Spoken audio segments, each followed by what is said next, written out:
Olá, povo de Deus, sábado, 17 de setembro de 2022, 24ª semana do tempo comum. A nossa reflexão de hoje é a partir de 1 Coríntios 15, de 35 a 37, 42, 49 e Lucas 8, de 4 a 15. Irmãos, alguém perguntará, como ressuscitam os mortos? Insensato! O que semeias não nasce sem antes morrer. E quando semeias, não semeias o corpo da planta que há de nascer, mas o simples grão, como de trigo ou de alguma outra planta. Pois assim será também a ressurreição dos mortos. Semeia-se em corrupção e ressuscita-se em incorrupção. Semeia-se em ignomínia e ressuscita-se em glória. Semeia-se em fraqueza e ressuscita-se em vigor. Semeia-se um corpo animal e ressuscita-se um corpo espiritual. Se há um corpo animal, há também um espiritual. Por isso está escrito: o primeiro homem, Adão, foi um ser vivo. O segundo Adão é um espírito vivificante. Veio primeiro não o homem espiritual, mas o homem natural. Depois é que veio o homem espiritual. O primeiro homem tirado da terra é terrestre, o segundo homem vem do céu. Como foi o homem terrestre, assim também são as pessoas terrestres. E como é o homem celeste, assim também vão ser as pessoas celestes. E como já refletimos a imagem do homem terrestre, assim também refletiremos a imagem do homem celeste. Paulo continua seu ensinamento sobre a ressurreição de Jesus e a nossa ressurreição por meio de uma pergunta instigante: como ressuscitam os mortos? Não se pode imaginar a ressurreição como simples reviver ou simples volta às condições da vida terrestre. O ser humano passará por uma condição inteiramente nova. Este corpo animal mortal que nos foi transmitido pelos nossos pais torna-se espiritual, isto é, recebe vida nova do Espírito que Cristo nos dá. Paulo usa diversas imagens para nos dar a ideia da transfiguração pela qual passaremos. Nenhuma delas, porém, é capaz de dar uma ideia completa da misteriosa e real transformação que nos tornará semelhantes ao próprio Cristo ressuscitado. Como nos dizem os exegetas portugueses, Paulo não esconde, por outro lado, uma certa tristeza motivada pela mentalidade materialista em que se tinham deixado envolver alguns cristãos de Corinto e que os levava a dissociar o corpo do espírito. Não tinham em conta a ressurreição de Cristo e nem dela tiravam as devidas consequências. Isto era insuportável para Paulo, para quem o mistério pascal era uma verdade irrenunciável. A ressurreição inaugura uma novidade absoluta na vida de Cristo e dos cristãos. A passagem de um corpo animal a um corpo espiritual estava prevista no desígnio salvífico de Deus. Não podemos, pois, refletir sobre o corpo espiritual à maneira como, a partir das nossas experiências, pensamos o nosso corpo animal. A relação entre o primeiro homem, Adão, e Cristo, o último Adão, ilumina-nos. A novidade de Cristo não consiste em ter a vida, mas em dar a vida nova a todos. Será um dom integral que envolverá todo o homem, corpo, alma, espírito, numa experiência de vida nova e eterna.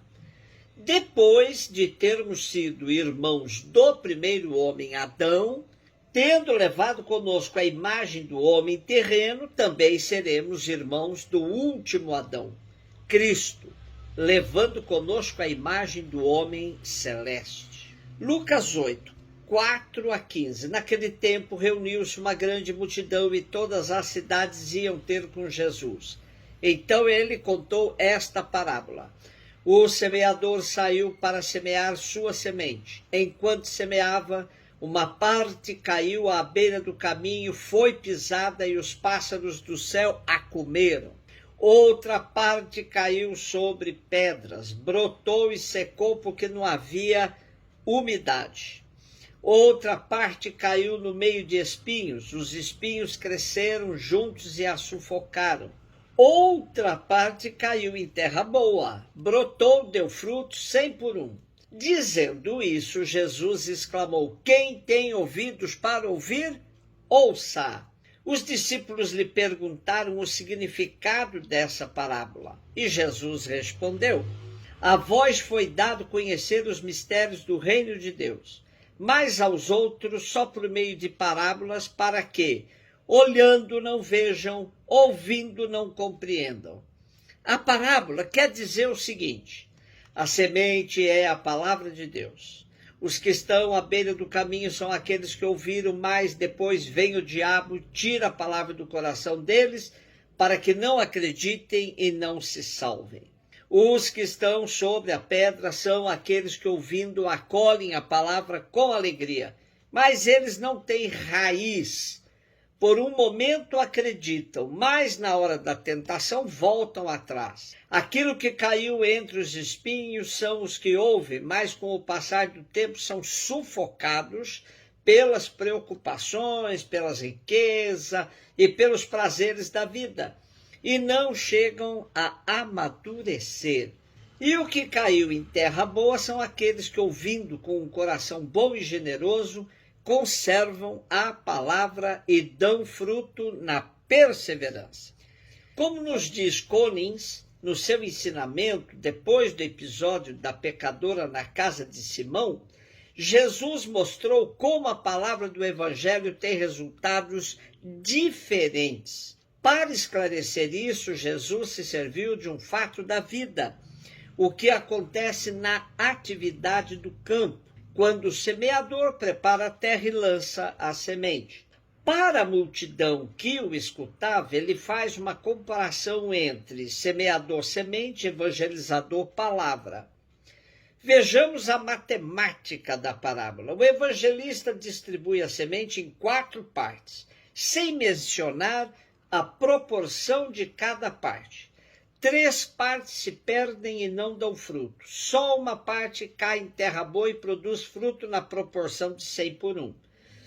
O sentido profundo da parábola é que muita semente se perde sem dar frutos, mas o semeador da palavra não pode desanimar. Quem não entende o elemento material da parábola, o fato da vida, não entende sua aplicação. Muitos ouvintes habituados à realidade do campo e das sementes devem ter entendido. E para os que não entendiam a aplicação, vem em seguir a explicação. O que nos parece é que a parábola é contada por Jesus, mas sua explicação é o modo como a comunidade a entendeu e passou a seus membros. Ainda nos resta o porquê terá Jesus querido marcar o começo do seu ministério público com esta parábola. Já se teria dado conta da dificuldade de seus companheiros em escutar a sua pregação? Parece que sim, mas a parábola talvez tenha um alcance mais vasto.